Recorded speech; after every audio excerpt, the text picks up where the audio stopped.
first American child that waved at Obergefreiter Karl Schneider through the window of a prisoner transport train crossing Kansas in September 1943, represented innocence and kindness that challenged every assumption the captured Wehrmacht soldier had absorbed about enemy hatred and wartime hostility.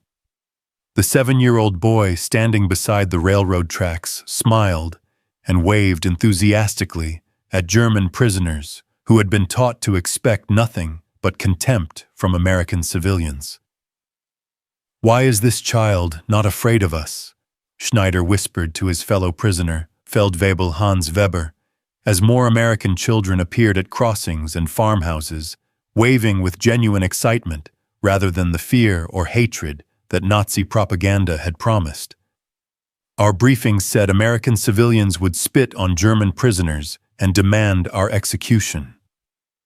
These were battle-hardened German soldiers who had been indoctrinated to believe that democratic societies bred weakness and hatred that would manifest in brutal treatment of enemy prisoners. The concept of civilian kindness toward captured enemies seemed to violate every assumption about human nature and wartime psychology they had ever learned. They had no way of knowing they were witnessing the fundamental decency and curiosity of American children, or that these simple gestures of humanity would profoundly challenge their understanding of enemy society and democratic values, while demonstrating the power of innocence to transcend national boundaries and military conflict. Obergefreiter Karl Schneider pressed his face against the window of the American troop train carrying German prisoners across the vast Kansas countryside, expecting to encounter hostile civilian populations that Nazi propaganda had characterized as bloodthirsty enemies seeking revenge against captured German soldiers. The 24-year-old Wehrmacht veteran had surrendered in Italy with profound anxiety about American prisoner treatment based on systematic indoctrination about democratic brutality. The Nazi propaganda that German soldiers had absorbed during military training included systematic characterizations of American civilians as violent, undisciplined populations who would demand brutal revenge against German prisoners. Wehrmacht briefings described democratic societies as fundamentally lawless, lacking military discipline or humanitarian restraint that characterized German culture and military tradition. Intelligence reports that reached German military units portrayed American civilian attitudes as dominated by racial hatred, ethnic violence, and systematic brutality toward enemies that democratic governments allegedly encouraged rather than restrained. Nazi analysis suggested that diverse populations would inevitably express hostility through mob violence and vigilante justice. The psychological preparation that German soldiers received for potential capture included expectations of civilian hostility, systematic abuse, and possible execution at the hands of enemy populations who lacked cultural discipline or moral restraint.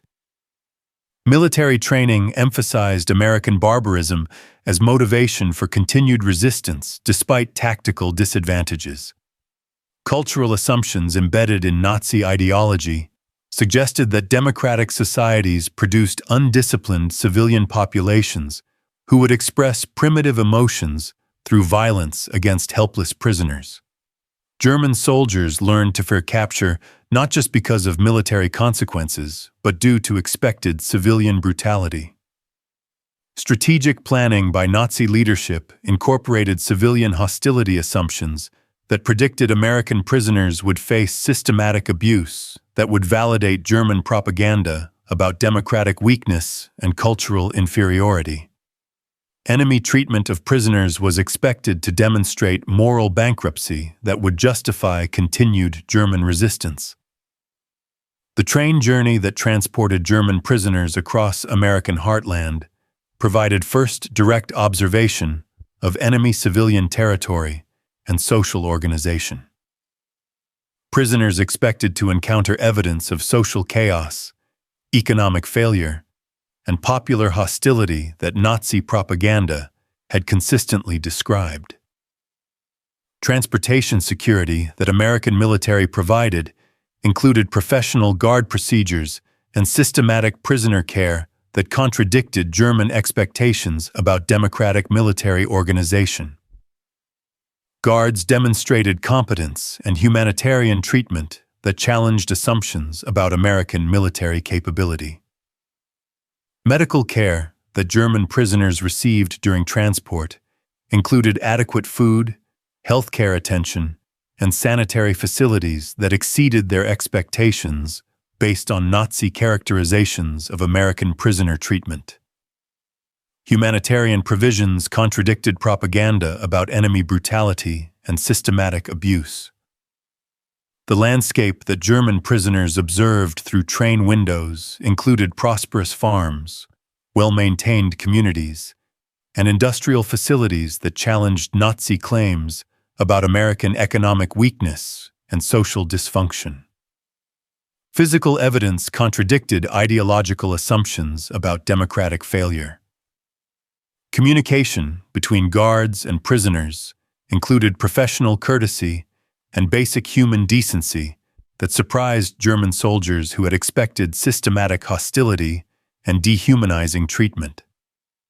Military relationships functioned according to international standards rather than propagandistic characterizations.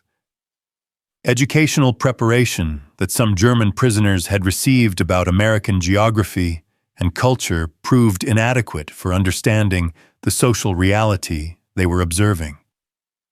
Academic knowledge had been distorted by ideological assumptions that prevented accurate assessment of enemy society.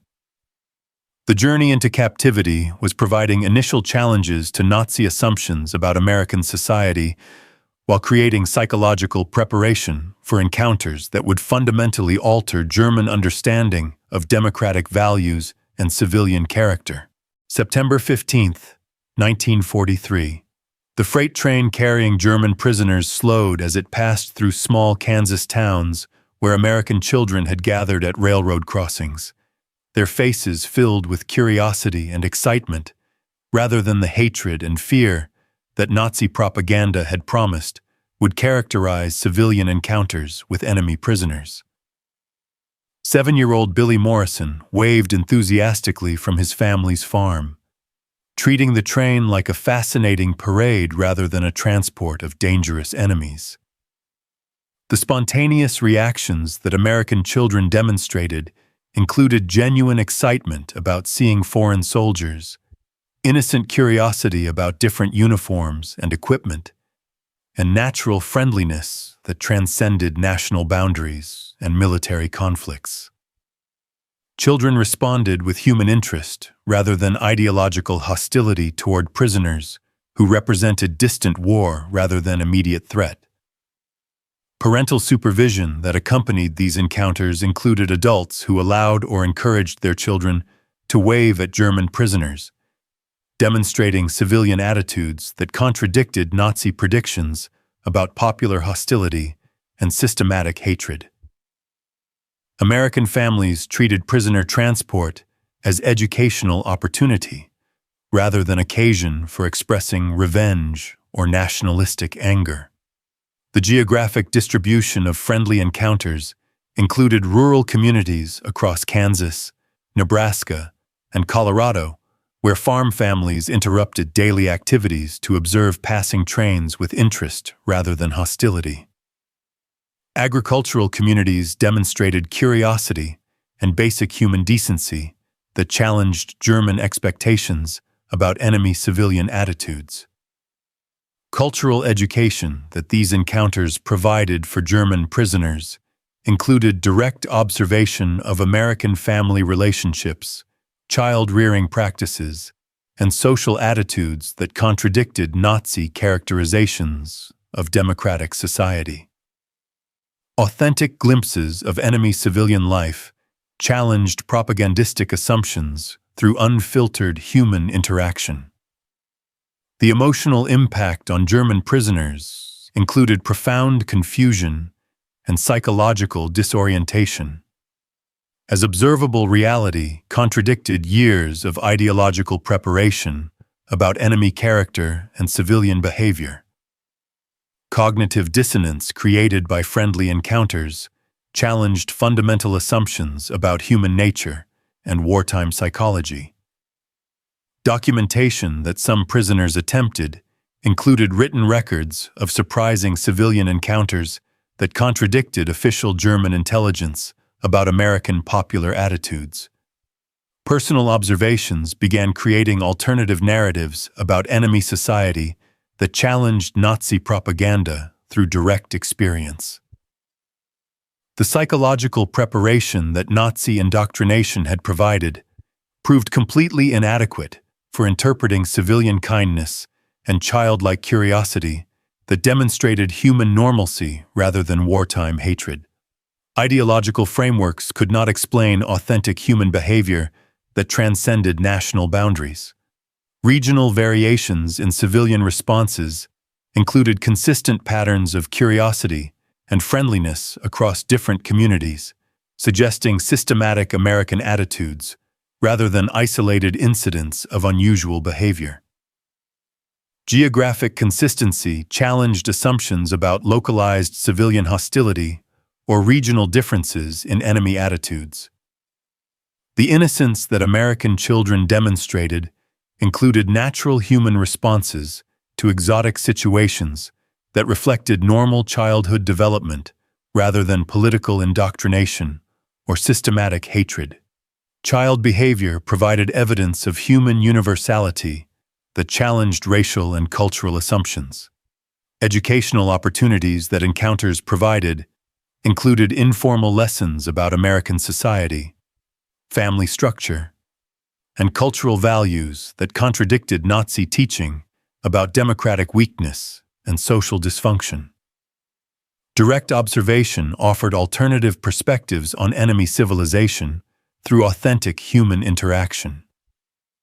The therapeutic impact that friendly encounters created among German prisoners included psychological relief from expected hostility and gradual recognition that enemy civilians possessed normal human emotions and social relationships. Positive experiences began healing psychological wounds created by ideological indoctrination. The children's welcome was providing powerful evidence that human decency could transcend national boundaries and ideological differences while demonstrating that American society functioned according to normal social relationships rather than propagandistic characterizations. October 1943. Carl Schneider found himself looking forward to train stops and rural crossings where American children continued gathering to wave at German prisoners with persistent friendliness that had gradually dismantled his expectations about enemy hatred and civilian hostility. The accumulated evidence of human kindness was creating psychological transformation that challenged fundamental Nazi assumptions about democratic society and human nature. The cognitive dissonance that Schneider experienced included systematic conflict between direct observation of American civilian kindness and years of ideological preparation that had predicted systematic hostility and brutal treatment. Reality consistently contradicted expectation in ways that forced intellectual reassessment of basic assumptions about enemy character. Hans Weber, Schneider's closest companion among the prisoners, began expressing private doubts about Nazi characterizations of American society based on overwhelming evidence of civilian decency and normal human behavior. Personal experience challenged ideological assumptions through undeniable demonstration of enemy humanity and moral development. Discussions among German prisoners revealed deep divisions between those who accepted contradictory evidence and others who maintained ideological loyalty despite direct observation that challenged Nazi theories about democratic society. Prison conversations became informal debates about human nature and social possibility. The emotional healing that positive civilian encounters provided included gradual reduction of fear and hostility that Nazi indoctrination had created toward enemy populations. Friendly interactions began restoring normal human responses while challenging systematic prejudice and ideological hatred. Educational impact of observing American families included recognition that enemy society functioned according to normal social relationships rather than propagandistic characterizations of chaos and dysfunction. Direct experience provided alternative perspectives on democratic civilization through authentic cultural observation. Correspondence that prisoners attempted to send home included careful references to surprising civilian encounters that contradicted official German intelligence about American popular attitudes. Letters became vehicles for transmitting alternative perspectives while avoiding censorship and ideological persecution. The moral reflection that encounters with innocent children encouraged among German prisoners included examination of personal responsibility for hostile attitudes and consideration of universal human values that transcended national boundaries. Childlike innocence provided frameworks for moral reconsideration. Cultural comparison activities that prisoners engaged in included systematic evaluation of observed American behaviors against Nazi characterizations of enemy society. Comparative analysis consistently favored direct experience over ideological assumption while challenging fundamental beliefs about democratic civilization. The therapeutic benefits that positive civilian encounters provided included stress reduction, improved morale, and enhanced psychological adjustment to captivity circumstances. Friendly interactions created positive experiences that counteracted trauma and ideological indoctrination while promoting mental health recovery. Personal growth opportunities that challenging experiences provided included development of critical thinking skills, moral courage to question authority, and intellectual independence that would benefit post-war reconstruction. Individual transformation prepared prisoners for constructive roles in democratic society. Social interaction skills that American encounters taught included appreciation for cultural diversity, recognition of universal human values, and to transcend ideological boundaries through authentic human relationship. Educational experiences enhanced social competence while building international understanding. The spiritual significance that innocent encounters provided included recognition of fundamental human goodness that transcended political differences and military conflicts. Childlike purity offered evidence of universal humanity that challenged systematic dehumanization and ideological hatred. The psychological transformation was accelerating through accumulated evidence of human decency that systematically contradicted Nazi assumptions about enemy society, while demonstrating that democracy could produce normal human development and authentic moral behavior. November 1943. Karl Schneider carefully composed his first letter home to his wife Maria in Hamburg, struggling to describe civilian encounters that challenged everything both he and his family believed about American society, without explicitly contradicting Nazi ideology or triggering censorship that would prevent communication with loved ones. The censorship challenges that prisoner correspondents faced required careful language that conveyed changed perspectives without directly challenging Nazi propaganda or providing information that could be interpreted as treason or ideological disloyalty. German prisoners learned to communicate subtle doubt while maintaining superficial conformity to official expectations. Maria Schneider's response to her husband's letter revealed confusion about his descriptions of American civilian kindness and childlike innocence that contradicted official propaganda about enemy brutality and systematic hostility. Family correspondence became vehicle for transmitting alternative perspectives while navigating ideological constraints. Underground networks that developed among prisoner families included informal sharing of correspondence that revealed consistent patterns of surprising American civilian behavior across multiple prison camps and geographic regions. Information sharing created alternative narratives about enemy society that challenged official German intelligence. The intellectual courage that letter writing required included willingness to document observations that contradicted comfortable assumptions while maintaining personal safety and family relationships. Correspondence became exercise in moral development and intellectual honesty despite political risks. Educational impact that family correspondence created included gradual erosion of civilian confidence in Nazi characterizations of enemy society as German families received consistent reports of unexpected American humanity and normal social behavior.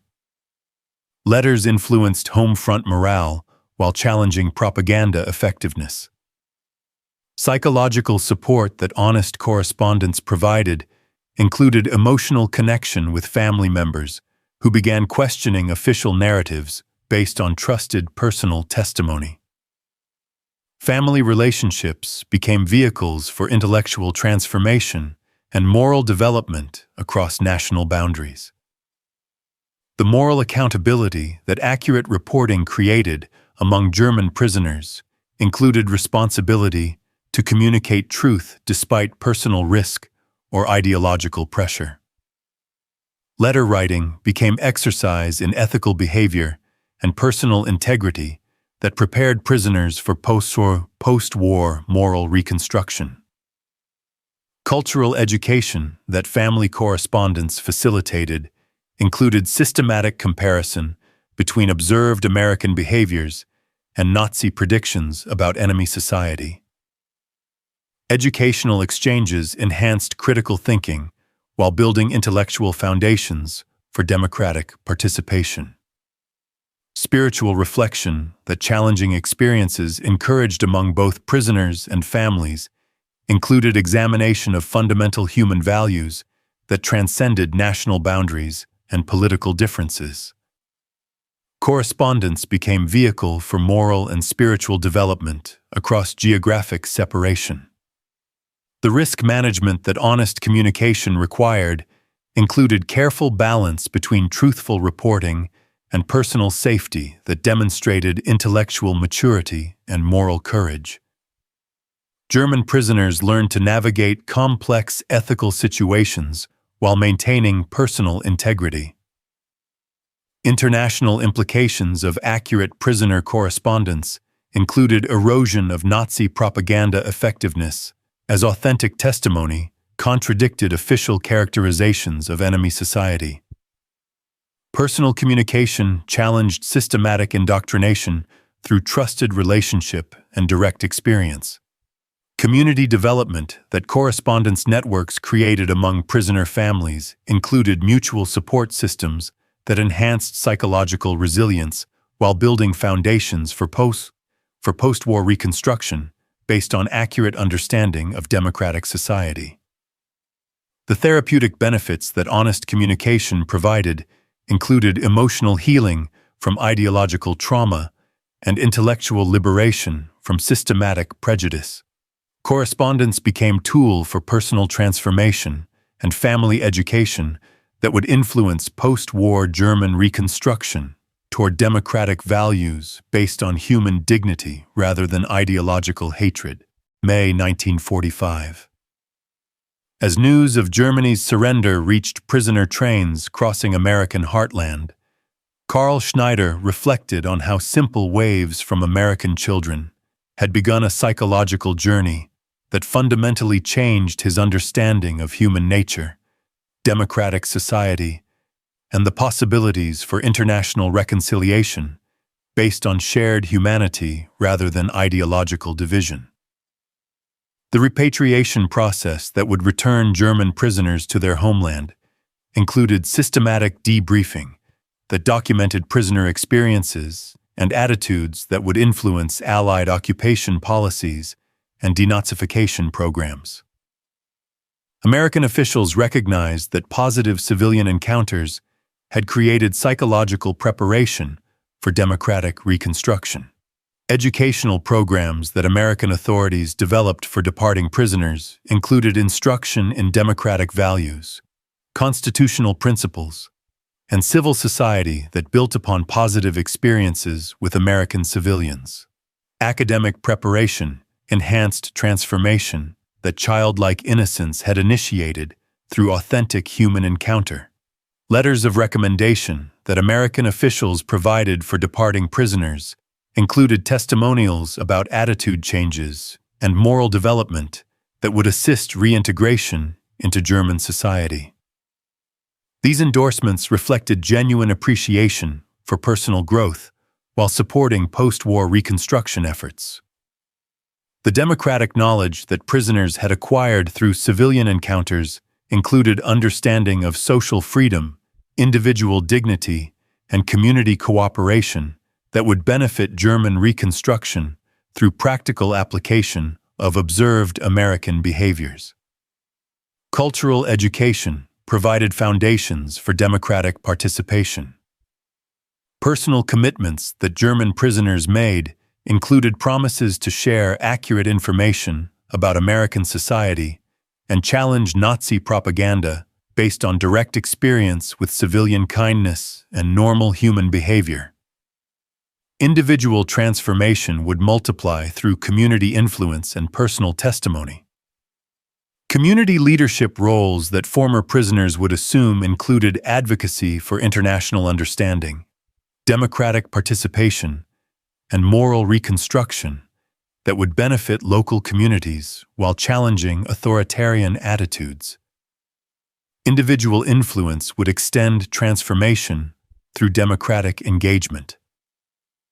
The correspondence networks that connected prisoner families with American contacts included ongoing relationships that would support cultural exchange and international friendship based on mutual respect developed through shared humanity. Personal relationships would facilitate continued understanding. Youth education programs that former prisoners planned to implement included instruction about human dignity, international cooperation, and democratic values that would benefit German children who would rebuild their nation according to inclusive rather than exclusionary principles. Educational influence would extend across generations. The moral framework that encounters with innocent American children had provided included ethical principles about human worth, social cooperation, and international understanding that would guide decision-making throughout prisoners' lives. Childlike innocence had created foundations for moral behavior.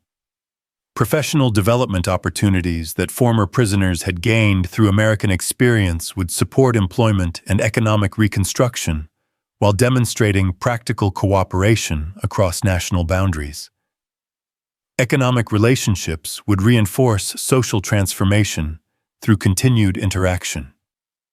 Academic preparation that some prisoners had received through American educational programs would enable continued study and intellectual development that would contribute to German reconstruction through educated participation in democratic society. Educational advantages would multiply through teaching and community leadership.